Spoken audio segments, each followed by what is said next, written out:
अस्सलामुअलैकुम। Seventh class आज आपका जो हिंदी का चैप्टर है वो है चैप्टर 4, जिसका नाम है मौलाना अबुल कलाम आज़ाद। चैप्टर 4 है हिंदी का। इस चैप्टर को रीड करेंगे पहले सभी बच्चे अच्छे तरीके से। सारे जो चैप्टर में लिखा हुआ है पूरा चैप्टर रीड करने के बाद सबसे पहले आएंगे इसके शब्दार्थ पर। शब्दार्थ पे आएंगे सबसे पहले। शब्दार्थ में क्या होता है? महारत। महारत का मतलब होता है निपुणता, किसी भी चीज़ में परफेक्ट होना, किसी भी चीज़ को बहुत अच्छे तरीके से करना, उसको कहते हैं महारत। बुद्धिमान हम सबको पता है, अक्लमंद, होशियार। अध्ययन कक्ष होता है पढ़ने का कमरा, यानी कि जिस कमरे में बैठकर पढ़ाई करी जाती है ना, पढ़ने वाला जो कमरा होता है उसे कहते हैं अध्ययन कक्ष। दृढ़ता का मतलब होता है मजबूती से। जैसे कि कोई निश्चय करते हैं, हम किसी काम को करने का कोई इरादा करते हैं, अगर दृढ़ निश्चय कर लेते हैं तो हम उस काम को पूरा करते हैं। दृढ़ता का मतलब होता है मजबूती से। पक्षधर का मतलब होता है समर्थक, यानी किसी चीज़ को सपोर्ट करने वाला। जैसे कि अगर कोई इंसान किसी और इंसान को सपोर्ट करता है तो उसका पक्षधर हो जाता है, यानी कि उसका पक्ष लेने वाला हो जाता है। अध्यक्ष का मतलब होता है सदर। सदर का मतलब होता है जो एक हमारी मीटिंग होती है पूरी की पूरी, या एक दल होता है हमारा, एक पार्टी होती है, जो उसका हेड होता है ना, हेड सबसे ऊपर वाला जो इंसान होता है उसे कहते हैं अध्यक्ष, यानी कि सदर। प्रोत्साहित का मतलब तो है बढ़ाना, किसी भी चीज़ को बढ़ावा देना, उसका मतलब होता है प्रोत्साहित करना। हासिल का मतलब होता है प्राप्त करना, किसी भी चीज़ को पाना अपने पास। समाचार पत्र हम सबको पता है, अखबार। अल्पायु का मतलब होता है छोटी उम्र, मतलब 6 साल, 8 साल, 10 साल, 12 साल, ये होती है छोटी उम्र। सहिष्णुता का मतलब होता है मेल जोल, प्यार मोहब्बत आपस में, उसे कहते हैं सहिष्णुता।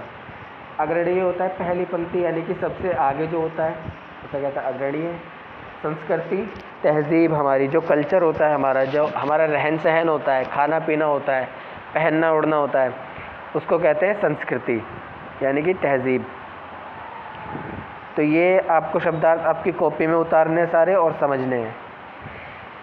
नेक्स्ट है हमारा निम्नलिखित प्रश्नों के उत्तर दीजिए। पहला प्रश्न है मौलाना आज़ाद कब और कहाँ पैदा हुए? इसका आंसर मिलेगा पहले पेज पर।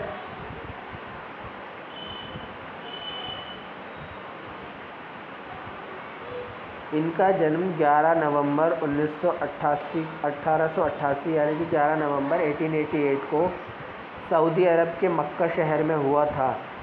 यहाँ से यहाँ तक एक लाइन का आंसर है, पहले पेज पर मिल जाएगा। सेकंड का क्वेश्चन है,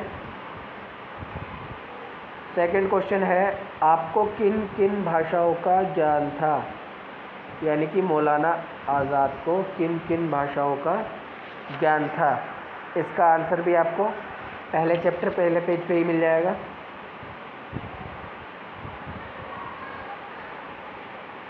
ये रहा पहला पेज, यहाँ से मौलाना आज़ाद अरबी, अंग्रेज़ी, उर्दू, फ़ारसी और बंगला आदि भाषाओं के जानकार ही नहीं, वरन इन सभी भाषाओं पे उन्हें महारत हासिल थी। महारत का मतलब वो इस भाषाओं में परफेक्ट थे। थर्ड क्वेश्चन क्या है हमारा? थर्ड क्वेश्चन है आपने अल हिलाल तथा अल बिलाग पत्रों द्वारा क्या संदेश दिया?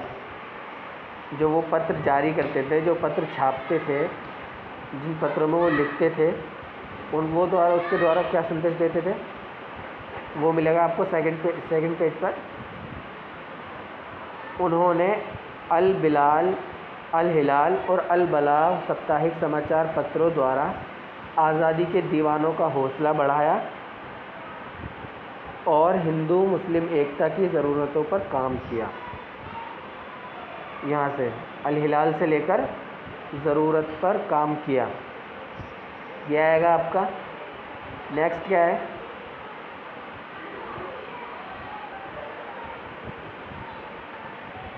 नेक्स्ट है ये आपको पहली बार किस जेल में रखा गया और कब छोड़ा गया? मौलाना आज़ाद को पहली बार कब गिरफ्तार किया गया था? सेकंड पेज पर मिलेगा। मौलाना आज़ाद को सन 1916 में गिरफ्तार कर कलकत्ता से रांची जेल भेज दिया गया। प्रथम विश्व युद्ध के बाद 1920 में उन्हें जेल से रिहाई दी गई। यहाँ से यहाँ तक रिहाई दी गई तक आएगा, मौलाना से लेकर रिहाई दी गई। फिर नेक्स्ट क्वेश्चन क्या है हमारा? नेशनल कांग्रेस के अध्यक्ष कब कब बने? इसका भी सेकंड पेज पर मिल जाएगा आपको।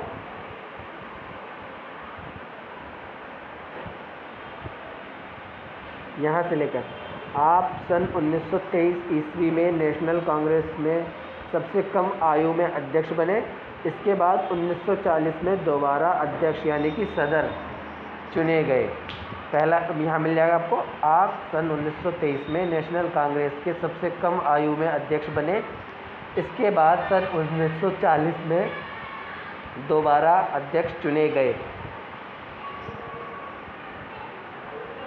नेक्स्ट कौन सा रहेगा हमारा? नेक्स्ट है राष्ट्रीय शिक्षा दिवस कब और किस कारण मनाया जाता है? तो इसको आप थोड़ा सा बनाएंगे अपनी तरफ से। पहले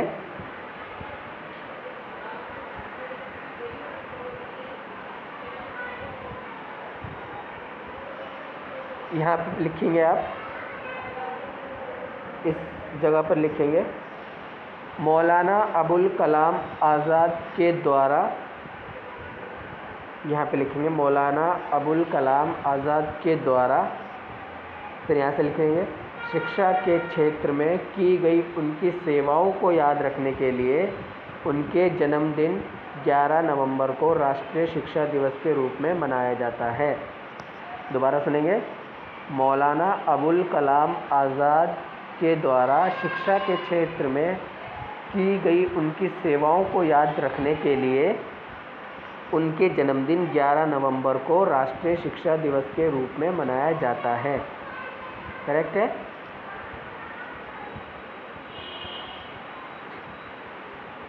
इसके बाद आएगा विलोम शब्द। विलोम शब्द में आप सबसे पहला है आज़ादी। आज़ादी का लिखेंगे गुलामी। दूसरा है विलोम शब्द शांति। शांति का आएगा अशांति।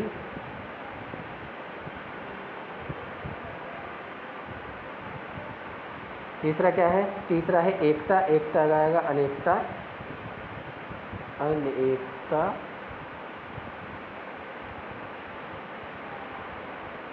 फोर्थ है न्याय। न्याय का आएगा अन्याय।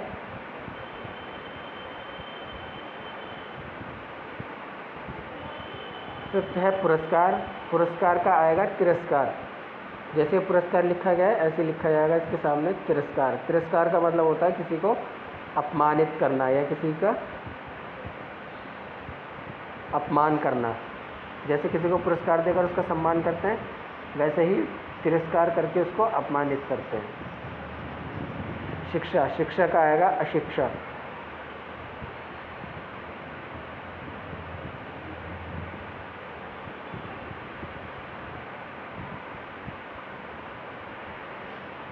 इस तरह से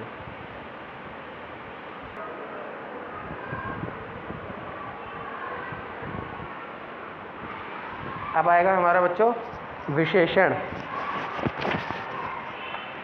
विशेषण किसे कहते हैं? ये आपको ग्रामर की कॉपी में करवाया हुआ है। अगर नहीं करवाया हुआ है तो फिर से कर लेना। जो शब्द संज्ञा या सर्वनाम की विशेषता को बताते हैं, जो शब्द संज्ञा या सर्वनाम की विशेषता को बताते हैं उन्हें विशेषण कहते हैं। जैसे कि संज्ञा क्या होता है? हमारा किसी का नाम होता है, किसी जगह का, किसी व्यक्ति का, किसी जानवर का, किसी स्थान का नाम, उसको संज्ञा कहते हैं। और जो शब्द संज्ञा के स्थान पर यूज़ किए जाते हैं, बाद में उनकी जगह यूज़ किए जाते हैं, विशेषण संज्ञा या सर्वनाम की विशेषता को बताते हैं। जैसे कि ये पेन है, ये एक संज्ञा हो गया पेन। ये पेन अच्छा चलता है तो ये इसकी विशेषता हो गई। ये कुर्सी है, कुर्सी एक संज्ञा हो गई। इसकी विशेषता क्या है? यह कुर्सी ऊंची हो गई, यह कुर्सी ऊंची है, तो ये ऊंची जो है वो इसकी विशेषता हो जाएगी। अब विशेषण के 4 प्रकार होते हैं। एक गुणवाचक, परिणाम लिखा हुआ है इसमें लेकिन ये गलत लिखा हुआ है, इसको आपको लिखना है परिमाणवाचक। पहले माँ आएगा, फिर आएगा ड़। परिमाणवाचक, फिर आएगा संख्यावाचक, फिर आएगा सार्वनामिक। ये 4 तरह के विशेषण होते हैं। थोड़ा थोड़ा समझ लेंगे इसको अच्छी तरीके से, जब समझेंगे जब ग्रामर में हम चैप्टर करेंगे विशेषण वाला। गुणवाचक विशेषण क्या होता है? गुणवाचक विशेषण का मतलब होता है जो विशेषण संज्ञा या सर्वनाम के किसी खास गुण को बताएं, उसकी किसी खासियत को बताते हैं, जो उसके अंदर मौजूद होते हैं, उसको कहते हैं गुणवाचक। जैसे कि शैतान बच्चा, यहाँ पर उदाहरण लिखा हुआ है। दूसरा उदाहरण हो जाएगा मीठा फल। तीसरा उदाहरण हो जाएगा सुंदर बच्चा। चौथा उदाहरण हो जाएगा लंबी गाड़ी। ये सब इनके गुण होते हैं ना, तो इसके लिए लग जाएगा गुणवाचक विशेषण। दूसरा है परिमाणवाचक। परिमाणवाचक विशेषण वो होते हैं जब किसी के बारे में मेज़रमेंट करके, यानी कि नाप के तोल के बताया जाए, उसको कहते हैं परिमाणवाचक। जैसे कि 2 किलो आम, 3 किलो दूध, 4 लीटर पानी, 5 लीटर तेल, या फिर ये दिया हुआ है हमारा 4 मीटर कपड़ा, 7 किलो सेब। इसी तरह से जो चीज़ें तोल के या नाप के बताई जाती हैं उन्हें कहते हैं परिमाणवाचक। ये गलत लिखा हुआ परिणाम, इसको काट के आपको लिखना है परिमाणवाचक।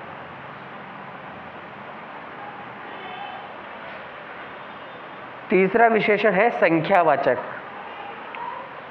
जब भी किसी संज्ञा की संख्या के बारे में बात की जाए ना, तो वो होता है संख्यावाचक। जैसे कि यहाँ पे 6 कबूतर दिया हुआ है। दूसरा आ जाएगा 4 कुर्सियाँ।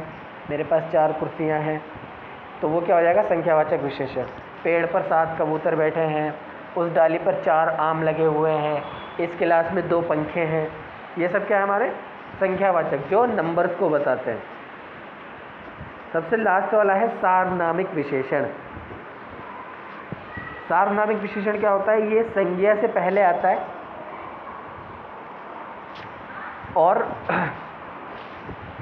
संज्ञा से पहले आता है और ये देखने में थोड़ा थोड़ा सर्वनाम की तरह लगता है। जैसे कि कोई चीज़ है, जैसे कि यह पुस्तक मेरी है, तो इसमें पुस्तक तो हो गया संज्ञा, और यह जो हो गया, यह पुस्तक की विशेषता क्या है कि यह मेरी है, तो यहाँ पे यह हो जाएगा सार्वनामिक विशेषण।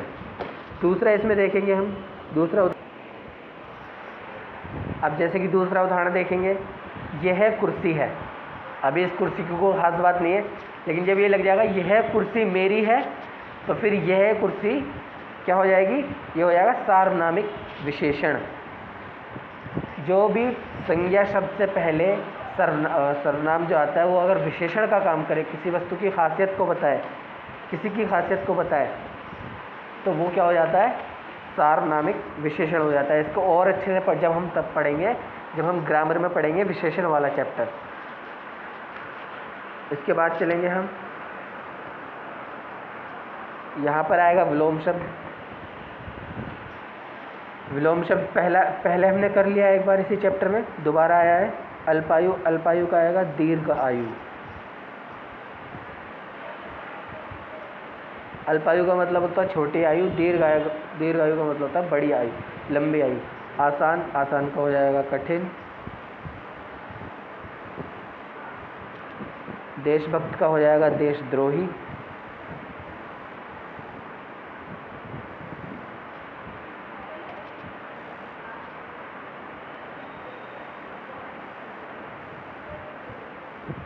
देशद्रोही। 16 का कुछ नहीं बनेगा, ये गलती से इन्होंने दे दिया। नेक, नेक का आएगा बेईमान।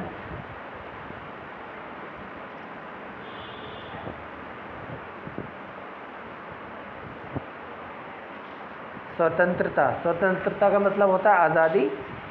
इसका एक तो हो जाएगा गुलामी, जो हमने पहले लिख दिया है। लेकिन स्वतंत्र का तो जो सही विलोम शब्द बनेगा वो बनेगा परातंत्रता। परातंत्रता।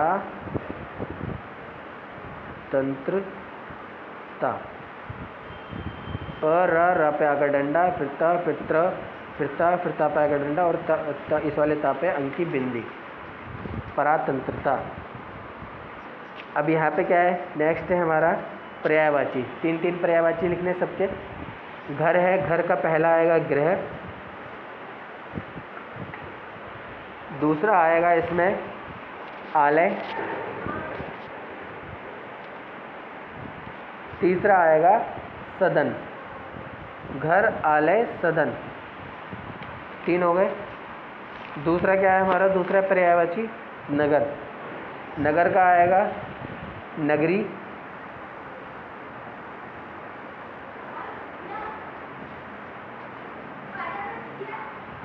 दूसरा इसका बनेगा पुरी, तीसरा बनेगा शहर।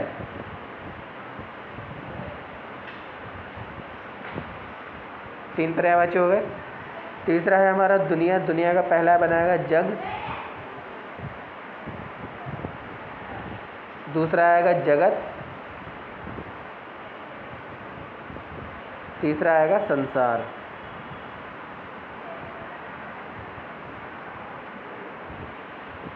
चौथा है मानव। मानव का पहला आएगा व्यक्ति,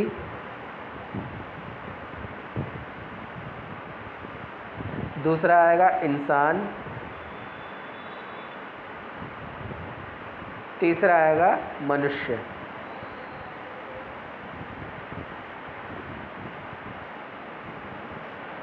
मनुष्य इस तरह से आएगा। नेक्स्ट है हमारा निम्नलिखित शब्दों के बहुवचन लिखिए। एक दे रखा है, इसमें एक नंबर दे रखा है सबका। इसको क्या करना है, बहुत सारे बनाने हैं, एक से अनेक होता है ना वो वाला। स्त्री है पहला, स्त्री का आएगा स्त्रियां, आगे यह लग जाएगा। बात का हो जाएगा बातें, चिड़िया का हो जाएगा चिड़िया, पौधा का हो जाएगा पौधे, वस्तु का हो जाएगा वस्तुएं, कक्षा का हो जाएगा कक्षाएं, डिबिया का हो जाएगा डिबियाँ, कांटा का हो जाएगा कांटे। इसी तरह से ये सारे बहुवचन आप बना लेंगे। और ये करना है इसमें वर्ण विच्छेद। वर्ण विच्छेद मतलब अलग अलग करके लिखना है। आज़ाद लिखा हुआ है, एक एग्जांपल में देता हूँ आपको। पहले आ का डंडा, फिर प्लस, फिर ज पे नीचे ऐसा डंडा बनेगा, सॉरी नीचे डंडा नहीं बनेगा, उसको दोबारा करेंगे। पहले आ का डंडा,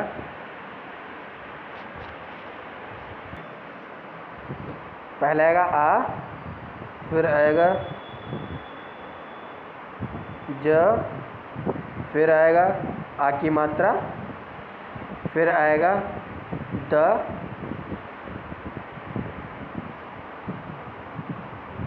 ये लिखेंगे आ प्लस ज प्लस आ की मात्रा वाला बड़ा आ,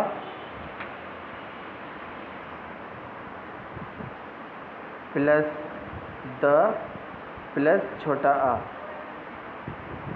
इस तरह से। तो ये पूरा बनेगा आज़ाद।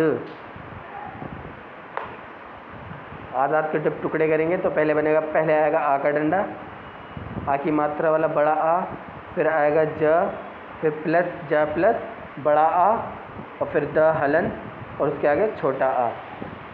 यानी कि 1 2 3 4 5 वर्ड आएंगे इसमें।